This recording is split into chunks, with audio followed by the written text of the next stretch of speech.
Hello everybody, this is Rob Crowder, the president of barbecue, bringing you another video on how to make the perfect Southern barbecue dinners. Now today we're making something, we're not going to be at the smoker, we're not going to be at the grill, but if you ever go to a great barbecue joint, you will always find this on the menu. It's Brunswick Stew. It's something that I really enjoy getting when I get my pulled pork sandwich, or whether I get ribs. I always like to get a bowl or a cup of Brunswick Stew.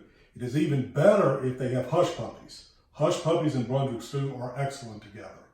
So today, before we even start, and this is a very easy recipe, I need to first talk about where did Brunswick Stew come from. Now I've heard a lot of people talk about it. It's coming from Georgia. I even heard North Carolina. Both of them are wrong. Brunswick Stew came from Brunswick County, Virginia. And where I learned how to make it was a particular firehouse in Broadnax, Virginia. My dad would go in with a bunch of other men a couple of times, a year, and they would make a huge Brunswick Stew.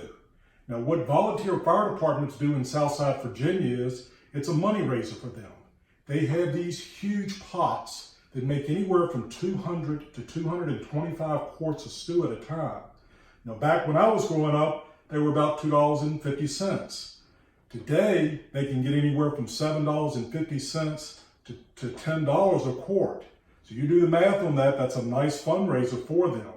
Even with the cost of the ingredients that you have, which you will see is not that expensive. Traditional Brunswick Stew was made with squirrel. Now, I know you're probably saying to yourself, I know the president of barbecue is not going to throw some squirrel at us today. And I'm not. I didn't particularly care for squirrel-based Brunswick Stew when I was growing up. And by the time I was probably in early teens, they had really gone to chicken and beef as sort of the base meat that was in their Brunswick Stew. The other thing that's very important to know about Brunswick Stew is it takes a long time to do it properly. You're not going to be able to slap this together and have it ready for dinner in an hour. To properly cook Brunswick Stew, you need to get it together, and then you just need to let it marry together. It's going to take time, but you will love the wait. So, come on over here a little bit closer. What you will see is the first thing that I've done this morning, and I'm not going to show you how to do this, but what I've done is I have actually boiled for 1 hour 3 pounds of chicken, and I did boneless, skinless chicken breast. I will tell you, if you like the flavor better, you should do thighs. But I don't like picking the bones and the skin out, so I just use boneless, skinless. Now what you do is when you finish it, you take these eagle claws. They look very dangerous, and they are. Just take your chicken and just shred it. It doesn't need to be perfect by any stretch of the imagination. Just sort of push it apart. Now, with it cooking for a long time, it's actually going to break down even further, which is what you want. Now, you'll notice that I'm not mincing this meat. The reason is I want something substantial once we finish cooking this. So you just sort of pull it apart, piece by piece. And that's it. Now, to cook my chicken, I put the 3 pounds of chicken in a pretty big pot. And then I use this beautiful piece of cooking. This is fatback. Use about 3 ounces for 3 pounds of chicken. You also want to use 48 ounces of chicken stock. That's the liquid that's in here. I kept that. I just pulled the fat back out. So I'm going to put this over here, and we're going to throw this into our pot. Now this pot that I'm using, I typically use for cooking fried chicken. But today, the real purpose is to sort of help me get all the ingredients together. And the second thing is, once I get this back up to temperature, I'm going to transfer them to crock pots. It's a much easier way. I just sort of set the timer on it and go.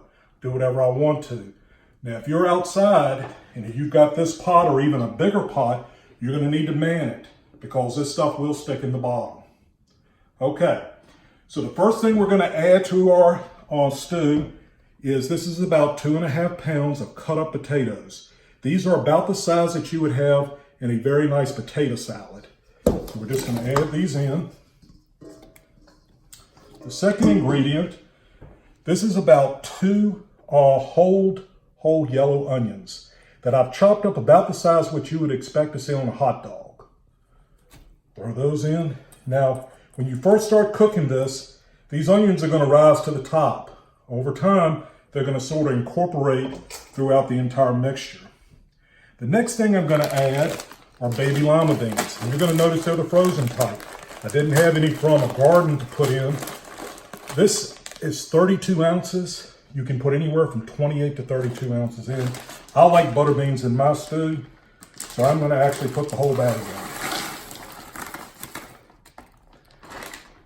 The next thing I'm going to put in is Silver Queen peg-style corn.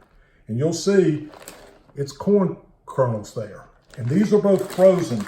The reason I do this, quite frankly, is I like this type better. The canned stuff, I'm sorry, it's just not very good to me. I'll put all of that in there. You can see my pot is starting to get a little full. The final thing that goes in terms of the ingredients is a 28-count can of crushed tomatoes. And you put that in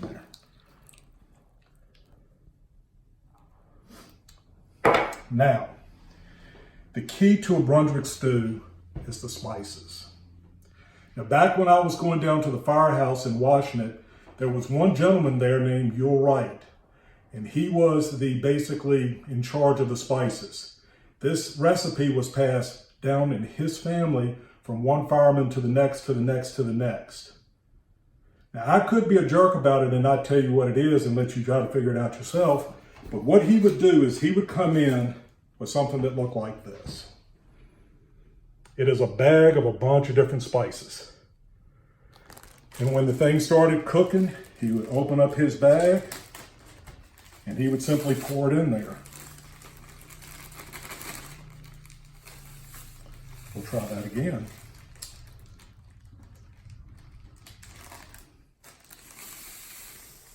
And just simply pour it in there.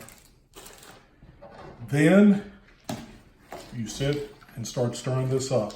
Now, you'll notice that it looks pretty dry right now. And it is right now.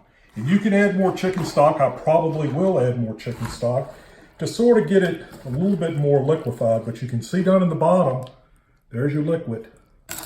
And as this stuff starts to marry together, you're going to really start smelling what's going on here. Now, I'm going to transfer this to the stovetop, get it up to temperature, and as I said, transfer it over. I'm going to get that stalk out of there. You don't see that very often. And transfer this to 2 crock pots. This recipe that I just told you about will do 2 full crock pots. And when you're actually freezing it later on, it should do somewhere between 5 and 7 quarts of stew if you want to freeze it. Now, we are for the first time going to try to add a little technology to our cooking.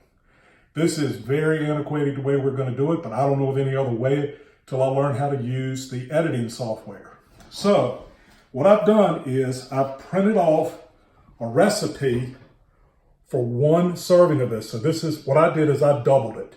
This is 1/2 of this, so this would fill up 1 crock pot. And I'll let the First Lady of Barbecue get this and give you a little bit of time to look at it.